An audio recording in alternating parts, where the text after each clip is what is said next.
in America, we're seeing, cases spiking everywhere. And it's also an election year. And the whole country seems to be divided, and some saying that the cases are spiking, so Trump won't get elected and Biden will be elected. But there's a lot of division there. You've spoken before about the significance of a president, but what do you see when you see the election and Biden and Trump and then cases spiking and people yelling at each other and the left being attacked by the right in America? What do you see there?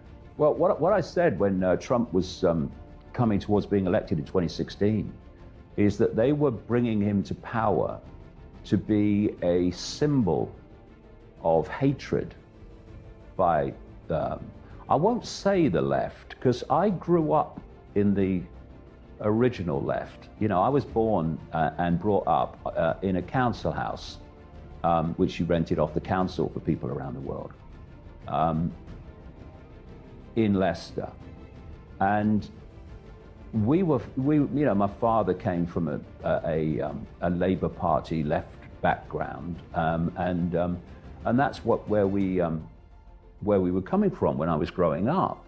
But that left, as you can still see today, if you go on the internet, look at the pictures of the students at Berkeley University going on mass protest during the Vietnam era, demanding freedom of speech not be deleted. That genuine left opposed corporations. It opposed multi-millionaire imposition, what we now call billionaires. And it opposed the deletion of civil liberties and freedom of speech. But what's happened is the billionaires and the corporations of the cult have hijacked the left long ago now. And it's become this fake left called woke. And what you have is this apparently bizarre, but it's quite explainable, close association now between the so-called social justice warriors of the woke fake left and billionaires and billionaire corporations.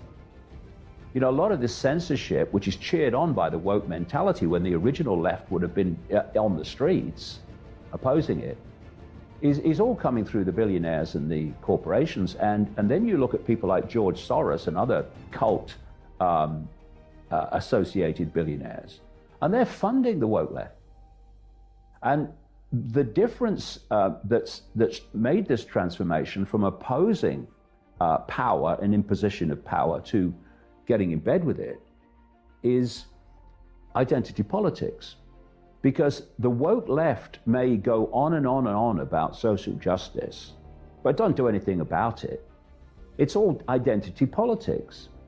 And so now it's not an opposition to the imposition of power by corporations and billionaires. It's whether someone supports the agenda of woke, which is the agenda of the cult, and speaks the language of woke.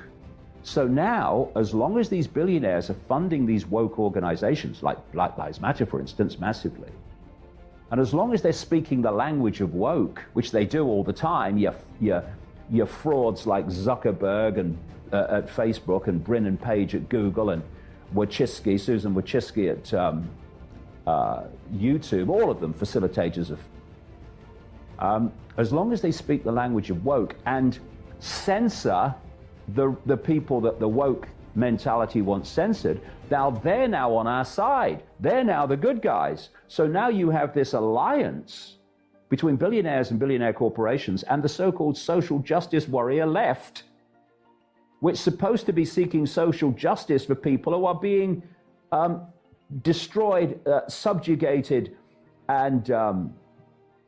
and made poor and destitute by the very corporations and billionaires that they're now in bed with. It's bizarre. But what it's created is this real clear fault line, which is all focused on Trump, between the so-called woke left and those who support Trump. So in America now, we've gone from having a mature political conversation to the question, do you support Trump or do you hate Trump? That's the divide. And it's been done on purpose. You see, when you read instruction manuals for Marxism and how it explains how you transform a society from freedom, democracy into Marxism, one of the things that they say is don't target faceless bureaucrats and faceless corporations. They might be responsible, but don't target them. What you have to do is pick an individual. This is in their manuals. You pick an individual and you focus everything that's wrong on him. And that's what they've done with Trump. Because what you've got is you've got the woke left and you've got the Trump administration. And these two hands become one hand. There's cults controlling both. And if you look at Trump, he's spoken the language of his supporters, what his supporters want to hear. He did that to get elected. He did it very well. But what's he done? What's he done compared with what he said he would do?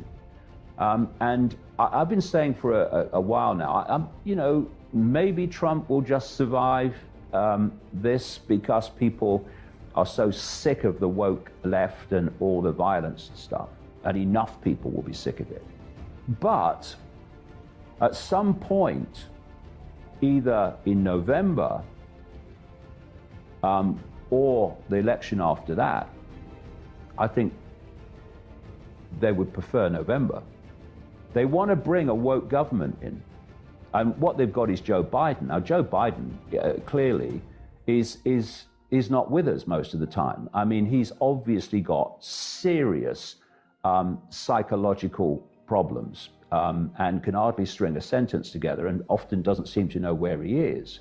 And what this done, this fake, it's allowed them to keep him out of the public domain. So there's no debate and there's no conference speech and all this stuff. And basically, they're trying to get the Democrats in on a simple line. Biden is not Trump, okay? So if Biden got in miraculously, they'd have to keep him absolutely out of public arena to do that.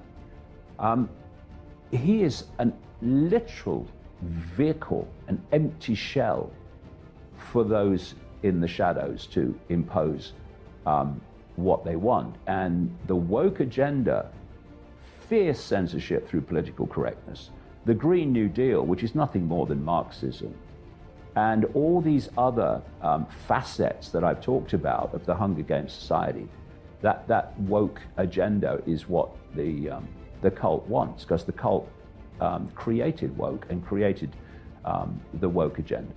But we'll see in November where that goes. But at some point, they want a woke government in. And the Labour Party in Britain has gone the same way. That's been taken over by woke as well. It's a time when we need to realize, I would suggest, that politics ain't going to change anything. See, when you've got two parties in country after country after country after country after country that are controlled by the same force, whoever you vote for, the cult's going to be in power. This is how it works. You know, what we call political choice is voting for party A. You don't like what they do, so next election you vote for party B. You don't like what they do because it's pretty much the same as what they've done. And if you want to get rid of party B, what do you have to do? Oh, you got to go back to party A. And this is what's happening all the time. And it's an illusion of freedom and it's an illusion of democracy.